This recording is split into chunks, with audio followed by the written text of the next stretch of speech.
আমরা মুক্তিযুদ্ধ দেখিনি, মানুষের বিজয়ে যে কেমন হতে পারে আজকে আমি 90-এর গণ আন্দোলনে আমি কিন্তু ছিলাম, আমি ঢাকা বিশ্ববিদ্যালয়ের তখন শিক্ষার্থী।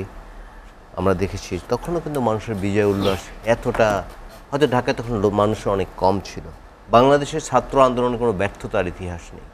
আপনি দেখুন 52 ভাষা আন্দোলন, 52 ভাষা আন্দোলনের বিশেষ দিক হচ্ছে তখন কিন্তু এদের শাসন করতো পাকিস্তানিদের অর্ডার দেওয়া কিন্তু অনেক সহজ, যে বাঙালি ছেলেকে গুলি করো। এখন যারা সেনাবাহিনীতে আছেন তারা কিন্তু গুলি করতে 10বার চিন্তা করবেন যে এই ছেলেটি আমার কিনা, আমি তো জানি না, হতে পারে আমার ছেলে। এবং এবারে আন্দোলন নিশ্চয়ই আপনি দেখেছেন সেনাবাহিনীর ভূমিকা কিন্তু অত্যন্ত ভালো ছিল। ইলিয়াস খান, ইলিয়াস ভাই আপনার কাছে যেতে চাই।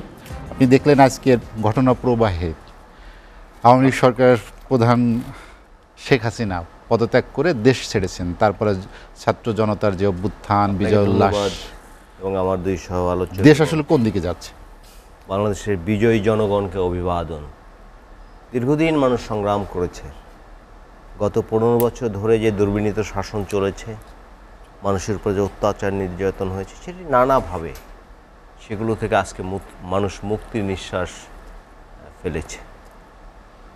আজকে রাস্তায়, আমি সারাদিন ঢাকায় রাস্তায় ছিলাম, দেখেছি যে মানুষ, আমরা মুক্তিযুদ্ধ দেখিনি, বা আমি আমার জন্ম মুক্তিযুদ্ধের সময়, বাট আমরা তো বিজয় উল্লাস বুঝিনি তখন, বাট মানুষের বিজয়ে যে কেমন হতে পারে আজকে আমি 90-এর গণ আন্দোলনে আমি কিন্তু ছিলাম, আমি ঢাকা বিশ্ববিদ্যালয়ের তখন শিক্ষার্থী। আমরা দেখেছি তখনও কিন্তু মানুষের বিজয় উল্লাস এতটা, হয়তো ঢাকায় তখন মানুষের অনেক কম ছিল, কিন্তু এবার অন্যরকম বিজয়ে সব মানুষ উদ্বেলিত। আমি আবারও তাদের অভিনন্দন জানাই, এবং এই বক্তব্যের শুরুতে, যদিও এটি প্রাসঙ্গিক কিনা আমি বলতে পারছি না, বাট আমার কাছে প্রাসঙ্গিক। অনেক মিডিয়ায় হামলা হয়েছে, অনেক সাংবাদিকও নিগৃহীত হয়েছেন, বাট এখানে কিন্তু একটি বিষয় আমাদের মাথায় রাখতে হবে, মিডিয়ার যারা মালিক বা যারা পরিচালনা কমিটিতে আছেন, বোর্ডে আছেন, তারা সরকারের কাছ থেকে নানা সুবিধা নিতে পারে, নানা ধরনের যে সুবিধা নেওয়ার জন্য ভূমিকা তাদের বিতর্কিত হতে পারে, বাট সাধারণ সাংবাদিক যারা এইসব প্রতিষ্ঠানে যারা জব করেন, বা মাঠে যারা রিপোর্ট কাভার করেন, বা অফিসে যারা অন্যান্য কাজ করেন, তারা কিন্তু নিরপরাধ। তারা কিন্তু তাদের, ধরুন আমি একটি ভালো ফুটেজ নিয়ে এসডিবিতে আসলাম, আপনি নিয়ে আসলেন, রিপোর্ট কাভার করে নিয়ে আসলেন, আপনার বস যদি সেটি না দেয়, আপনার কিন্তু কিছু করণীয় নেই, বা আপনার মালিকের পলিসির সঙ্গে যদি না মেলে, সেক্ষেত্রে তো রিপোর্টটা ঠিকভাবে যাবে না। তো আবারও আমি যারা বিক্ষুব্ধ মানুষ, যারা আবেগ দেখিয়েছেন, বিভিন্ন জায়গায় আক্রমণ, আমি তাদের কাছে অনুরোধ করতে চাই, মিডিয়া কর্মী বা মিডিয়ায় যেন হামলা করা না হয়। এটি আমাদের কাছে কাঙ্ক্ষিত না, এটি আমাদের জন্য বেদনাদায়ক। আমরা যারা সাংবাদিকতা করি, মাঠে যেসব রিপোর্টার কাজ করেন, তারা কিন্তু অনেক ঝুঁকি নিয়ে কাজ করেন, নানা ধরনের ঝুঁকি। তার মধ্যেও তারা মানুষের কাছে সঠিক তথ্যটি তুলে ধরতে চায়। এবং একটি কথা কিন্তু, এই অনুষ্ঠান যারা দেখছেন নিশ্চয়ই তারা আমার সঙ্গে একমত হবেন, গণমাধ্যম কিন্তু কাউকে ক্ষমতায় আনা বা কাউকে ক্ষমতা থেকে বিতরণের কাজ করে না, তারা তার মেসেজটি কনভে করে, সেখান থেকে মানুষ তার মতামত দেবে। সুতরাং আমি আবারও অনুরোধ জানাতে চাই, এটি যেন না হয়, যতটুকু হয়েছে সেটাই আমাদের জন্য বেদনাদায়ক, আর যেন না হয়। এবার আপনি যে প্রশ্নটি করেন সেটি বলেই, যে আমরা দেখেছি, আমি কিন্তু আপনাদের এই স্টুডিওতে বলে গিয়েছিলাম, এই স্টুডিওতে আমি অন্য একটা স্টুডিওতে বলেছি, বাংলাদেশের ছাত্র আন্দোলনে কোনো ব্যর্থতার ইতিহাস নেই। আপনি দেখুন 52 ভাষা আন্দোলন, 52 ভাষা আন্দোলনের বিশেষ দিক হচ্ছে তখন কিন্তু এদের শাসন করতো পাকিস্তানিদের অর্ডার দেওয়া কিন্তু অনেক সহজ ছিল, যে বাঙালি ছেলেকে গুলি করো। এখন যারা সেনাবাহিনীতে আছেন তারা কিন্তু গুলি করতে 10বার চিন্তা করবেন যে এই ছেলেটি আমার কিনা, আমি তো জানি না, হতে পারে আমার ছেলে।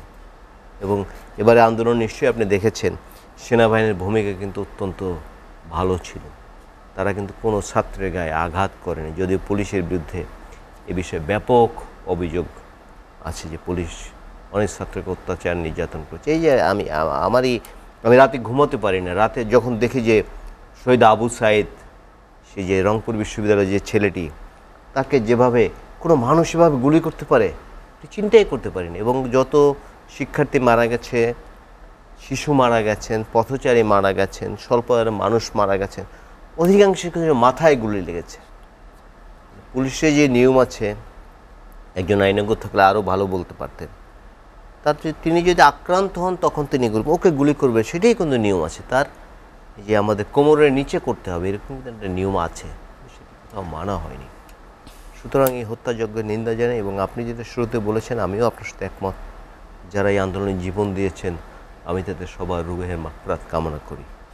এবং আমাদের সদ্য বিদায়ী প্রধানমন্ত্রী অনেকজনকে ক্ষতিপূরণ দেওয়ার কথা বলেছিলেন, আমি জানি না সেটি বাস্তবায়ন হয়েছে কিনা। নতুন যারা দেশ চালাবেন, দায়িত্ব নেবেন, আমি তাদের কাছে অনুরোধ করতে চাই, এইসব পরিবারকে, যেসব অনেক নিশ্চয়ই আমরা গণমাধ্যমে কল্যাণে দেখেছি যে অনেক পরিবারে একমাত্র উপার্জনক্ষম ব্যক্তি তিনি হত্যাকাণ্ডের শিকার হয়েছেন বা তিনি মারা গিয়েছে আন্দোলন করতে গিয়ে। সব পরিবারকে যেন ক্ষতিপূরণ দেওয়া হয়, পরিবারগুলো যাতে টিকে থাকতে পারে সেগুলো আমাদের মাথায় রাখতে হবে। আমি সেই দাবি জানাতে চাই। আর অনেক ক্ষতি হয়েছে আমাদের, ভাই ব্যবসায়ী নেতা আছেন, তিনি ভালো বলতে পারবেন যে আর অর্থনৈতিকভাবে অনেক ক্ষতি হয়েছে। এই ধরনের একটি কথাই বলি, আমি একটি শুধু উদাহরণ দিই। এই যে ইন্টারনেট বন্ধ করা হয়েছে, সারা বিশ্বের সাথে কিন্তু যোগাযোগ বন্ধ। মানুষ কিন্তু একজন পরিবারের কাছে টাকা পাঠাবে, তাকে তো ফোন করে কনফার্ম করতে হবে। এখন ধরুন হোয়াটসঅ্যাপ বা ইমো বলেন, যেমন মধ্যপ্রাচ্যে যারা থাকেন তারা সাধারণত ইমো ব্যবহার করেন, আর উন্নত দেশে থাকেন তারা হোয়াটসঅ্যাপ ব্যবহার করেন বা মেসেঞ্জার ব্যবহার করেন। এটি তো ইন্টারনেট ছাড়া সম্ভব না। সুতরাং এই ধরনের গণবিরোধী সিদ্ধান্ত যেন আর কখনো না হয়, দেশ যাতে স্মুথ চলে। এবং আমাদের কিন্তু মাথায় রাখতে হবে, দিন শেষে এই দেশটা কিন্তু আমাদের সবার। আমরা যে দল করে, যে মতপথ যার যা, দেশটি কিন্তু আমাদের সবার। দেশটি কিন্তু অনেক পিছিয়ে গেছে। এখনও আমরা একটা ডেমোগ্রাফি ডিভিডেন্ড পাচ্ছি। আমাদের প্রচুর কর্মক্ষম মানুষ আছে বাংলাদেশে, প্রায় 2 কোটি লোক বিদেশে এখন আছেন বাংলাদেশের মানুষ। এরা আমাদের দেশের সম্পদ। আমাদের গার্মেন্টস সব বন্ধ। গার্মেন্টস আর রেমিটেন্স এটি দিয়ে তো মূলত আমরা চলি। দেশের রিজার্ভ তলানিতে গিয়ে ঠেকেছে। আমি আশা করতে চাই এই অনুষ্ঠান যারা দেখছেন, আমাদের ভাই বন্ধু যারা দেশের বাইরে আছেন, তারা রেমিটেন্স পাঠাবেন ঠিকভাবে, যাতে আমাদের দেশে, কারণ একটা দেশের মেরুদণ্ড হচ্ছে তার অর্থনীতি। অর্থনীতি যদি ভালো না থাকে, একটু আগে আমি একটা পত্রিকায় রিপোর্ট দেখে আসলাম যে উন্নয়নের নামে যে কি বলে যে এই যে 5,000 টাকার কাজ আমি 5 লক্ষ টাকায় করেছি, এ কারণে প্রতি মানুষ যে আজকে যে শিশুটি জন্ম নেবে তারও মাথায় 1.5 লক্ষ টাকা ঋণ। আমরা সারা জীবন তো একটি ঋণগ্রস্ত জাতি হিসেবে বাঁচতে চাই না। আমাদের নিজের পায়ে দাঁড়াতে হবে এবং আমাদের যথেষ্ট সুযোগ আছে বলে আমি মনে করি।